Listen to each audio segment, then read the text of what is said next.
Aljun Mariano, pumirma na ulit sa Barangay Ginebra at 2 years pa nga ang kontrata na binigay sa kanya ng management. Deserve niya ba ang 1 million per month daw na sasahurin niya dito sa Ginebra? Ito ay ayon lang sa isang kuliglig. At Coach Yeng Guiao, hindi daw mapigilang magalit sa mga players niya dahil sa pagkatalo nila kontra Phoenix Super LPG. Ano na naman kaya ang natanggap niyang salita ng mga players? Sobrang saya nga ng number 16, 2015 overall draft pick na si Aljun Mariano na kung saan ito nga ang nag-draft sa kanya simulat sa pool pa dito sa PBA.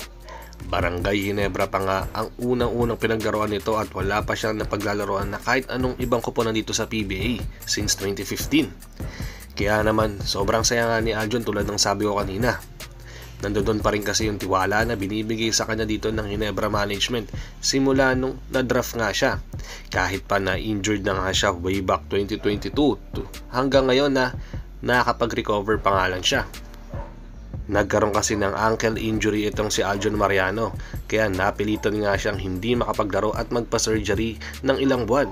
At ngayon pa nga lang siya dahan-dahan nakaka-recover. At ayon nga dito kay Aljun ay okay naman na daw lahat. So clear na nga siya dito sa mga doctor siya na makapaglaro ulit. Kaya nga nabibigyan na nga ulit siya ng playing time dito ng management. Malaking tulong nga kasi itong si Aljun mga ka-sports dahil bukod nga sa pagiging perimeter nito na jumper ay malaki ang natulong niya dito sa pagiging import stopper niya. Kaya nga nagustuhan nga siya dito ni Coach Tim. Magaling din ito pumasa at maganda ang court vision nito na pwedeng nga na pasok dito sa triangle system na pinapatakbo ni Team Cone. Kaso yun nga lang, medyo napag-iiwanan nga itong si Aljun dahil hindi niya na na-improve masyado yung outside shooting niya at pangbanggaan nga lang talaga ang pwede niya magiging role dito sa Ginebra. Sa scoring, hindi siya ganun ka-effective. Pagiging role player nga siya at defensive ang pinapafocus sa kanya ni Coach Tim. Kaya nga hindi siya masyado nakaka-score dito sa Ginebra. Pero kapag kinakailangan siya ng magic bunot ay nandiyan nga itong si Al Mariano dahil marami siya nagagawa katulad ng depensa at pagiging hustle player niya.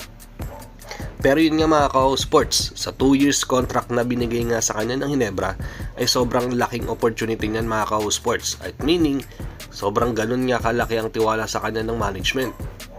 Knowing na kakagaling niya nga lang sa injury at medyo punong-puno nga ang spot ng Ginebra dito sa forward position ay gabigyan pa rin siya dito ng ganung kataas na salary ha.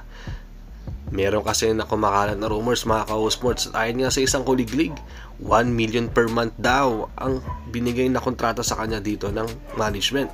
Nililinaw ko lang mga ka-sports, ito ay ayon lamang sa isang kuliglig. Para sa akin, sobrang taas nga niyan. Even though hindi naman kasi ganun siya ka-effective katulad nga dati. Ngayon kasi more on run and gun na nga talaga ang laruan at maganda kung may outside shooting ka. Katulad nga nung laruan nga ni Stephen Holt at Jamie Malonzo na kung saan sobrang versatile nga nila. Hindi sa minamalit ko si Aljun pero iba nga talaga ang nagagawa niya kapag nasa loob siya ng court. More on defensive nga siya pero pag sa scoring ay nakaalala lang siya. Pero kung ganyan nga talaga ang sinasahod niya ay kailangan na lang natin respetuhin ito mga ka-sports. Dahil yun ang nakikita siguro ng management na karapat-dapat na sinasahod ng isang Aljun Mariano. Sa kabilang dako naman mga ka-sports ay tungkol naman dito kay Coach Yeng Guiao na sobrang dismayado raw sa ginawang performance dito ng mga bata niya dito sa Rain or Shine. Aminado nga siya na nagkaroon nga raw ng masama or hindi magandang decision making dito sa endgame ang mga bata niya. Imbis daw kasi na atakihin nga raw yung mga mismatch ay ang nangyari, tinira pa raw dito sa outside shooting ha. So hindi nga raw yan talaga nagustuhan ni Coach Yeng Guiao. Itong si Karakot nga raw ay hindi nga raw tumama man lang daw yung tira niya dito sa kontra Phoenix na kung saan dapat nga raw ay iatake niya sa loob ng court. Tulad ng sabi ko kanina, mismatch daw kasi para nga kay coaching ang nangyari. Yung tipong gagamitin niya na lang yung bilis niya para dumrive. Pero ang nangyari parang natakot nga raw yung bata niya. Tumira na lang daw dito sa labas. Dahil doon natalo nga dito ang Rain or Shine. Naputol na nga ang winning streak dito nila.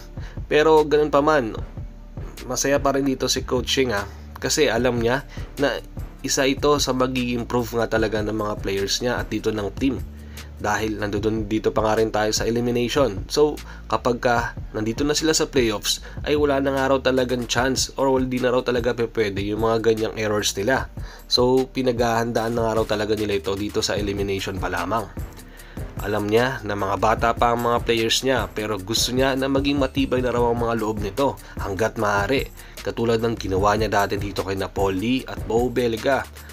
Kaya nga nakakuha sila ng championship dati kahit pa independent team sila at malalakas yung mga team na kinakaharap nila dito. Rain or shine pa din kasi ang huling nakapag-champion na independent team dito sa PBA.